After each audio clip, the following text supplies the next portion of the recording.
To what level are undercover police officers allowed to participate in crime to maintain their cover?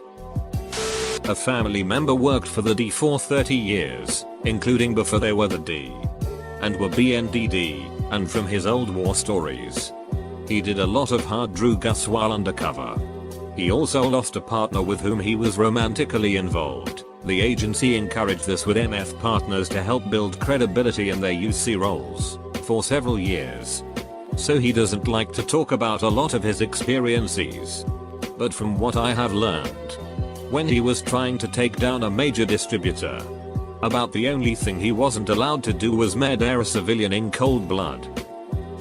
I work at an antique show where there are a few retired undercover detectives as security. There's one in particular that always tells us about catching hookers. Apparently he would approach them, go back with them to their apartment, and when the police conveniently came 15 minutes later, he would get arrested with the girl as well. He wouldn't break character until court the next morning, where he would reveal himself as Officer Z. According to him, one time the cops were just a few minutes late and he had to get all the way down to his underwear. He's a pretty cool cop. Edit, I'm just going on what I've been told. Everyone can stop telling me this is made up bullshit, because I'm just telling the story as it was told to me. Enough to not reveal any details on AskReddit. They can do whatever they want. Source, Sleeping Dogs. Have you read Donnie Brasco? The book goes into detail about how Agent Piscone deals with this. He is keen to prevent crimes from happening but allows things to slide and occasionally commits non-violent robberies and heists to cement his standing with a group of thieves. As he moves higher up the criminal ladder, he does his best to stop his mobster friends from committing violent crimes, murdering people while still maintaining his cover. The book is excellent and gives an insight as to how far undercover agents can operate outside the law. It's a great read and I would definitely recommend it. As Sick Groff said, it depends. My uncle is on his police department's drug task force. He doesn't do deep cover stuff, but on occasion make multiple buys from a low-level drug dealer to get in good with a guy and get to the supplier, find out where he's making the stuff. For that low-cover job he has authority to purchase illegal drugs up to a certain dollar amount, whatever has been allotted for the sting, and that's about it. For more deep cover jobs, like as others have pointed out, anybody who's interested should check the Joe Pistone documentary or read the book Donnie Brasco. Or even see the movie, though it adds and subtracts a lot. But I'll continue. Deep cover jobs allow for more leeway, for obvious reasons. There are usually a few hard lines that they won't allow for any reason. Murder, rape, or similar violent crimes are at the top of that list. That's not to say the FBI or whoever won't happily make it look like they murdered someone. Just won't let them do it. J. Dobbins, for example, went undercover with the Hells Angels in Arizona after a brawl between the Hells Angels and Mongols Motorcycle Club in Nevada. As part of his initiation and to prove his worth as a prospect, they staged a murder of Mongols member. Sent video and pictures of the murder and a blood-stained cut, the club vest. If you haven't watched Sons of Anarchy, along with photos of an ATF agent covered in cow blood and brains lying in a shallow grave. In short, it all depends on the level of crime they're trying to use undercover means to stop. The only time undercover is generally used, however, are in small-time organized criminal activity, drug dealing, prostitution, or in an organization with very closely guarded, closed-door policies that protect them from the usual means of investigation, such as the mob or motorcycle clubs. In general, undercover work isn't used for heavily because it's an unnecessary risk, as it's usually pretty easy for police to build cases without it. I know of at least one gun-running case where RFID tags were used to track weapons, combined with aerial and physical surveillance was able to tie the gang to the crime. Though I'm having trouble finding my source article now. Heard in the UK some undercover cops amongst protest groups have fathered children. They disappear from their lives once the undercover operation had ended. But 20 years later the women children were told the truth about what happened, not taking part in a crime like say a robbery. But still massive moral problem on how far they went when undercover. Full-on penetration for busting illegal prostitution rings. I saw this on a documentary called The Wire. I don't know much, but I do know from a couple of police amas here and there that a cop has the right to offer you drugs or buy them for you and then bust you for doing so.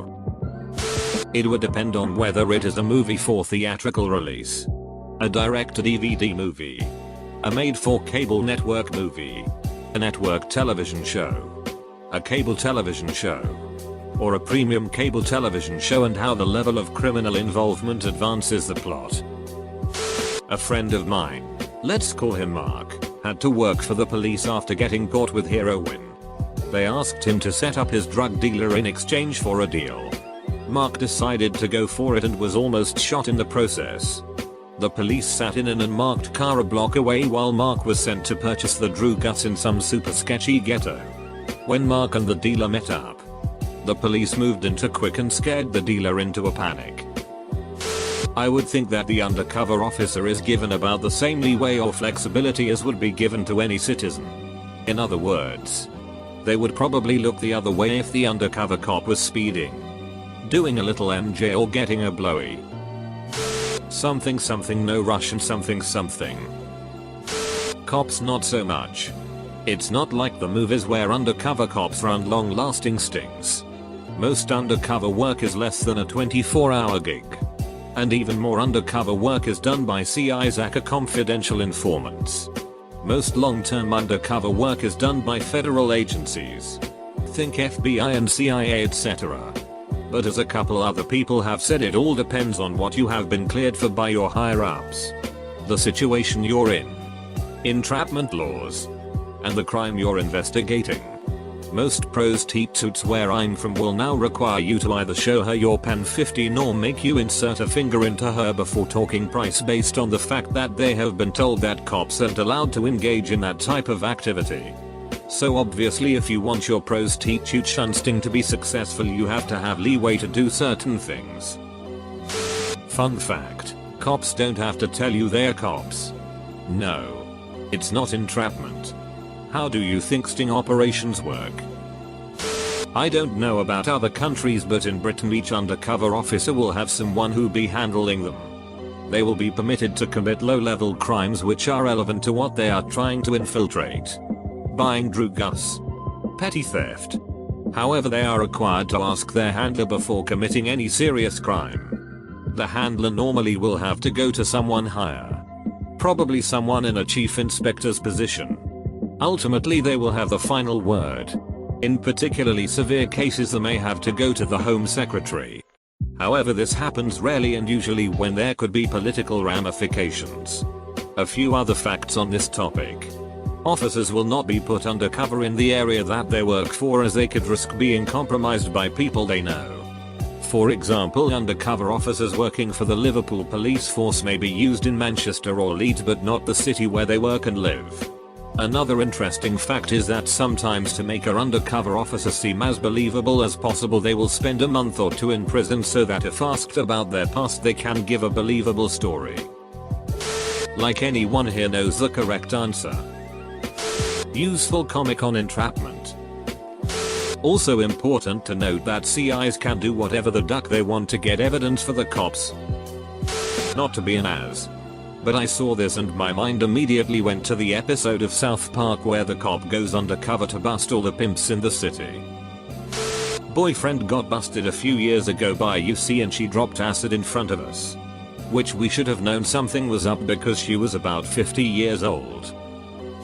Everything up to but not including lying on the internet. There are UN enforced sanctions for that. Legally? I think it depends on the case they are trying to make. But I think they can get away with a lot. It depends on the agency and assignment. If you have to use an illegal substance, then as soon as you can you have to go to the hospital and get cleared. After you get cleared, then the paperwork begins on why you had no other choice but to use. I know at my agency if you're undercover you are allowed to alcoholic drinks if you're doing work at a bar. Besides the terrible answers, there was a recent AMA of an undercover officer who answers most these questions. Otherwise it's all wild speculation here. I'm no expert by any means, but I'd reckon it depends on who is undercover, for what organization, and in what organization. I'd assume a D agent infiltrating a cartel would have some really strict guidelines. But a CIA operative infiltrating a terrorist cell would probably be able to whatever he deems necessary at whatever time. I've heard that undercover cops are allowed to take and handle drugs, at least on drug stings. I'm pretty sure murder is strictly off limits. The Donnie Brasco sting, for instance, had to be called off when they asked him to do a hit. This is how the mafia ensures that undercover cops can never get made. My dad was a cop. An arc. Who did buy and busts. His friend developed a crack problem because he was used as a buyer. The question made me instantly think of that episode of South Park where the detective busted an entire frat house for prostitution as he was the prostitute. When asked where the evidence was since he wasn't wearing a wire, he farted out a Ziploc freezer bag worth of jizz. I laughed so hard I pooped a little. Talked to person that was a undercover narcotics officer in the 80s in Camden, NJ. He said he tried to stay away from doing the stuff, but if his life was on the line he would do it and then just report that he had to his supervisor. Most times he said he would pull the line that he is in the game for money, that he does not do what he sells. And if you are that type of person then we are not working together. There was a guy undercover at my high school who hung out with stoners trying to get them to sell weed to him. Went to parties and acted like 3 high school chicks. My friend got pressured into selling him some shrooms and he got busted. And the cop never got in trouble for the shit he did. I know that here in Colorado, and maybe most other states, for example if a cop were doing a prostitution sting, she could have 6 after paying then arrest them. I think most agencies that do undercover work allow a good deal of leeway. Though, I think murder might be out of bounds unless it was under some really bad circumstance. There's some awful things that's happened in the UK with undercover police in the last few years, and what they can get away with. We've had officers embed themselves with the environmental activism type groups. Some are into violent protest, but others are just your normal hippie crusty groups. Apparently, you're allowed to father children with the subjects you're investigating to save your cover. Disgusting. Utterly disgusting. And caused mass public outrage when the extent of it was exposed. Have a Google and consider your mind blown. Edit. I consider this a crime as it is 6 under false pretenses and misrepresentation, which in my mind is just 1 below grape. Pity we don't actually charge it as a crime in this country.